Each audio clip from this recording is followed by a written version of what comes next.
we have now finished our planking all around the hall. Okay, now the next thing we're going to do is we're going to put cap rails right along here on both sides of this hall. And to prep up to do that, what I have done here is I have sanded, let's take this here, I've sanded the top of my transom down so it's nice and flush and even with the sides of the hall. So you can see it right here. I'll let me get my fingers out of the way. Okay, see?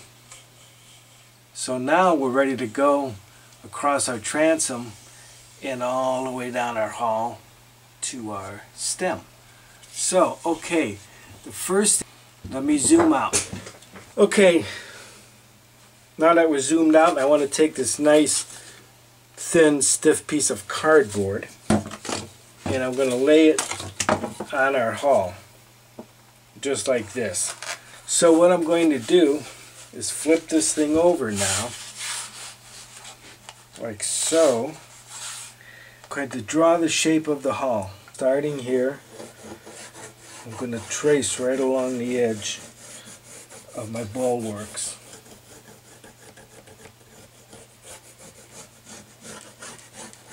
Like so.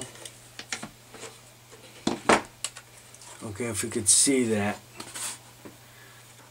right here. Okay, now what I'm going to do is I'm going to cut this shape out. Okay, I have it cut out. Here's the shape of my hull, and I'm going to set it on here just to line it up and check to make sure it's accurate. And it is. It matches up perfectly. Okay, now that I have this shape, I am going to get another piece of cardboard. Okay, what I'm going to now do is I'm going to trace this shape here on the second piece of cardboard.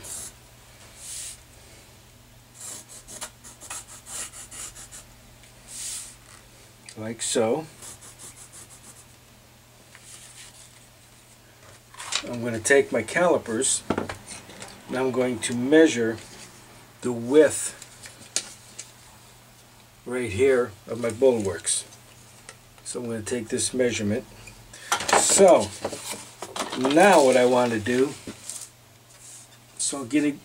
okay, let's get back to the line. And what I'm going to do is I'm just going to make little tick marks like so all along this line. Okay, a couple inches apart. Okay, now after all my little tick marks are in, I'm going to get my template back, put that on the marks like this, line them up, and go ahead and draw the inside of my cap rail, like so.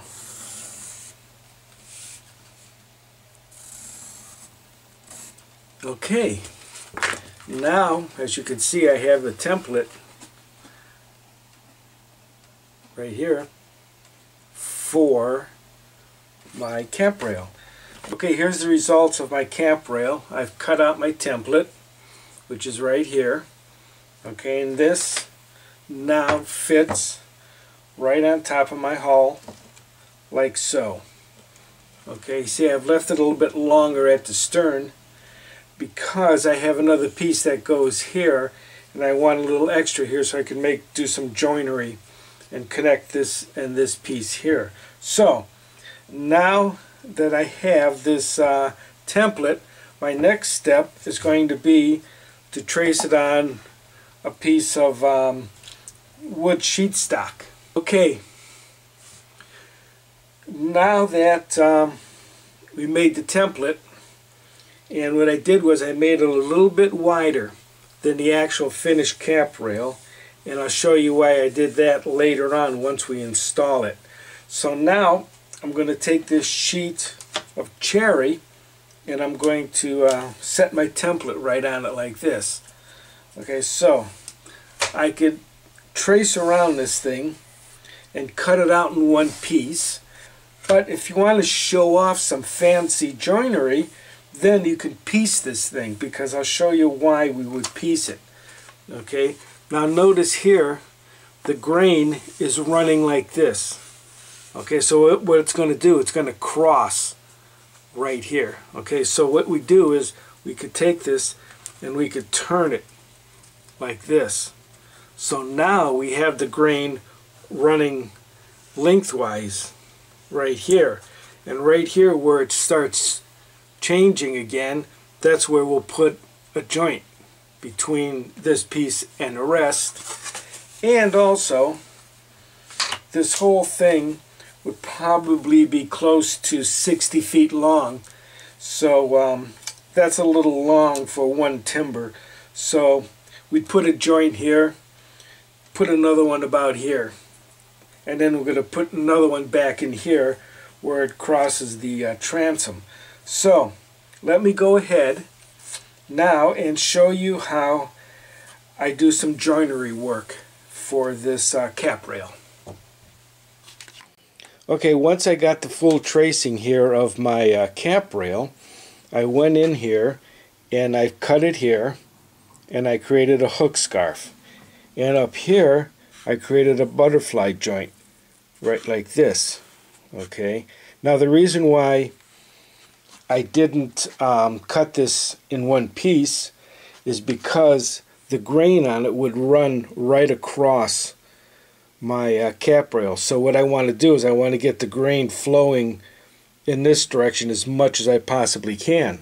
So once I have my parts, now I went in and I traced them on this sheet of wood right here. You can see them all right here.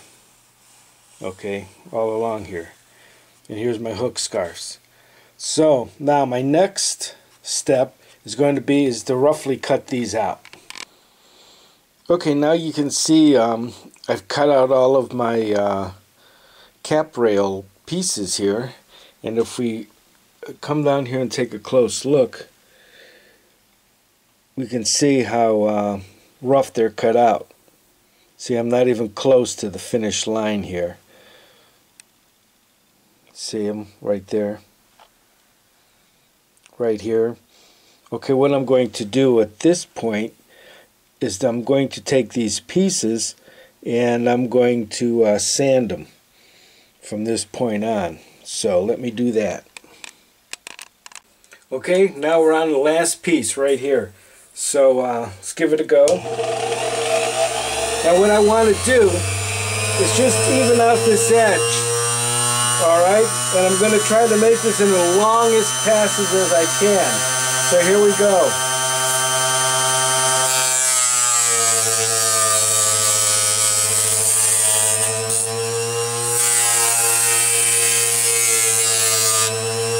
Alright. Coming down.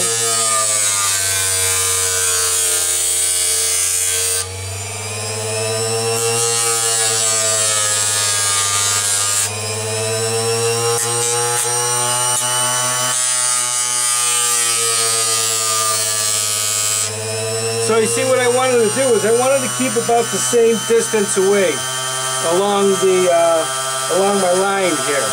Okay, I got it's a little thicker here, so I'll take it down a little bit. Okay, that's all. Now I'm going to do the same thing on the other side. Now I finished sanding the pieces, so let's take a close look here at some of them. Okay, you can see how I stayed away from the line on them. See, like this. And as you come down here, see, I try to keep it even along here. So that's to kind of maintain the shape or the arc of these. Okay. So as you can see, I kept it pretty even. All right. like so. So, okay, now for the next step, what we're going to do now is we're going to get into here, right here, and we're going to start working on this joinery. Like up in here, all of these joints right here. And up here. So, we're going to do all that by hand, so let's get started on that now.